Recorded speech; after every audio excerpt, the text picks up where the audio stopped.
Everybody, welcome back to another edition of Curiosities, and really humbled because there's a lot going on, and there's some things that have been making the national news, which is a little close to home, and I'll explain what that means in a minute. But first, before I get into any of that, I just want to say thank yous and send out some shout outs to some patrons that we have on the show, especially Sherry Allman, Mike Lee, and Dara Hunter. So big shout out to you guys for being strong supporters of the show. Really appreciate it. It means a lot. It's really helping support the channel. So I want to share this story with you. It's this one is it's hit in the national news cycle, and it has to do with my home, where I live right now in Baltimore. This is on NBC. It's the headline reads: Baltimore CEO was killed by repeat offender who should have never been on the street, officials allege. And it's a young lady named Pava LaPere, Pava LaPere, the founder of Ecomac Technologies, was found dead in an apartment Monday. Police say they are looking for a suspect considered armed and dangerous. Now, the interesting thing about this woman, and I'm going to talk a little bit more about this individual story. The murder took place at this converted old hotel called the Congress, and it's on the 300 block here on West Franklin Street. And I say here because it's literally 2 blocks from where I'm living, 2 blocks from where I'm recording this, where I've been residing for a number of years. So for this particular story, and really, I had no idea, that, and I get why people would want to live in this particular part of town. It's relatively, it has some security. Like where I live, there's certainly a lot of security. But where she lived, that particular place was quite wide open. It's not as secure as my apartment, which is really strange because, you would think she's, the head of this big multi-million-dollar company, that she would want to live somewhere where it's a little more secured. Well, I digress. Let's get into this article from NBC. It says, police in Baltimore say they are searching for a repeat violent offender who should not have been free after a 26-year-old tech CEO was found dead in an apartment Monday. Pava LaPere, the CEO and founder of Ecomac Technologies, whose accomplishments earned her a spot on the Forbes 30 Under 30 list, was found dead about 11:30 a.m. on Monday at an apartment with apparent signs of blunt force trauma, police said. So this young woman, how this individual, and there is a person of interest that the police are looking for. His name is Jason Billingsley or something like that. Police said Tuesday they had issued an arrest warrant for Jason Billingsley on first-degree murder and additional charges. Officials say Billingsley, 32, of Baltimore, should be considered armed and dangerous. How did this individual get close enough to be in proximity with this young woman and put in a position where she's vulnerable? See, this is the thing about, and Tim Pool talked about this particular case, which is really kind of what prompted me to want to talk about it at all. Yeah, it's a local story for me. Yes, it's literally 2 blocks from where I live. But more importantly, I think there is another narrative that's going on, and it depends on what side of the aisle you're on, and I mean that politically.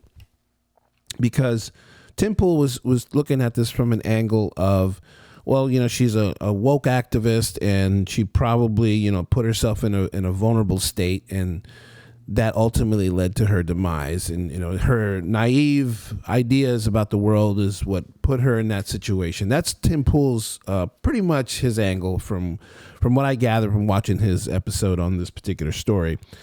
And then you have other people that are just not even looking at, what role she played in her own death, and more just making it about just as almost implying that it's a random act of violence. I don't know. It seems rather strange. Let's read on with this article, see what the angle that NBC takes. I'm pretty sure it's going to be interesting. This individual will kill and he will rape, Baltimore Police Commissioner Richard Worley warned Tuesday afternoon at a news conference.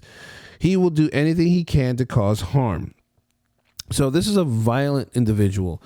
Again, I asked the question, how did this individual get so close to this woman in that apartment? I mean, if she didn't let him in, did he break in? I mean, these are the things that are not being, so they're not being pointed out. They're not being, these details are, they're crucial. We need to know this if we want to talk about this story. Let's see. 2015, Billingsley was sentenced to 30 years in prison with 16 years suspended after he pleaded guilty to a first-degree sex offense, court records show. The Maryland Sex Offender Registry shows he was released from prison in October. The registry classified him in Tier 3, which includes the most serious charges and requires offenders to register for life. So this guy is not a nice guy. This guy has, obviously, he's a very aggressive person and will cause harm to people. He's a dangerous individual.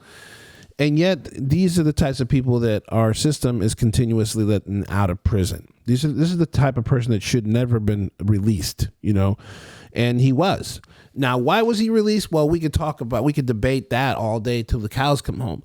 Why was he released to begin with? Well, you have policies that are being pushed on all these big cities and around the country that want to look at the race of an individual as the key element to consider when you want to imprison someone. And rather than looking at the crime, rather than looking at the severity of the aggressiveness that the individual has, rather than look at the tendencies that the individual is capable of committing atrocious crimes, rather than looking at the individual and saying, this individual is dangerous to society.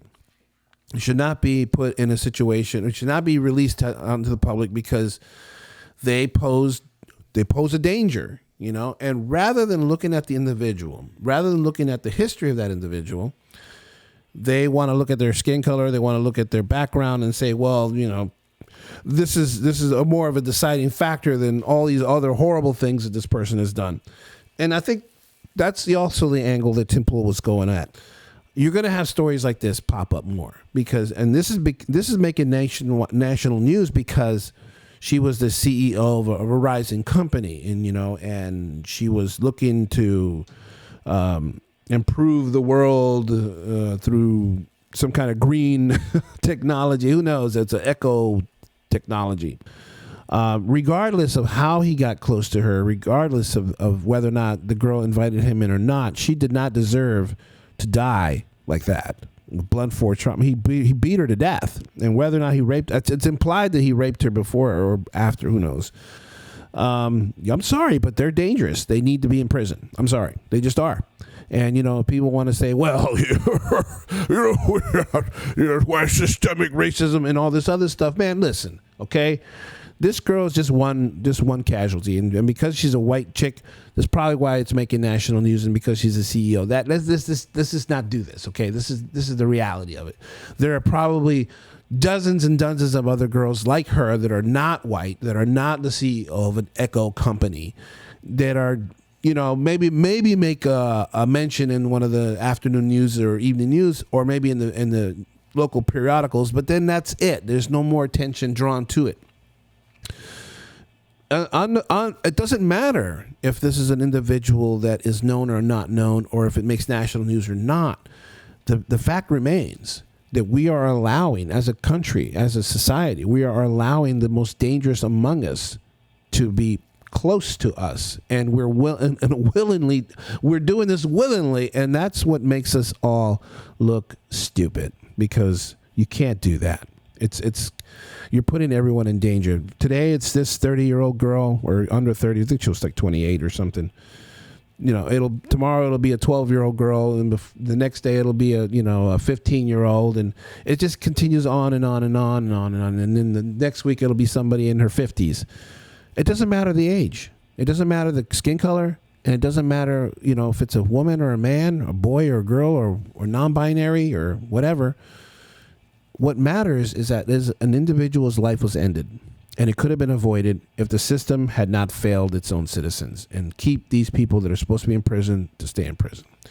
I'm curious to know what you think. You have a different point of view. I'd like to hear it. Drop me a DM. drop a comment in the line. Drop a comment below. If you're new to the channel, hopefully I'll earn your subscription. Hit that subscribe button on YouTube and other places. If you're on X, consider following me. Share the video with others to help this channel grow. We are making some progress. We're making some headway. Again, shout out to our patrons, and hopefully you'll consider becoming a patron of the show. Until next time, thank you all for hanging with us. God bless. New Kingdom Radio Theater.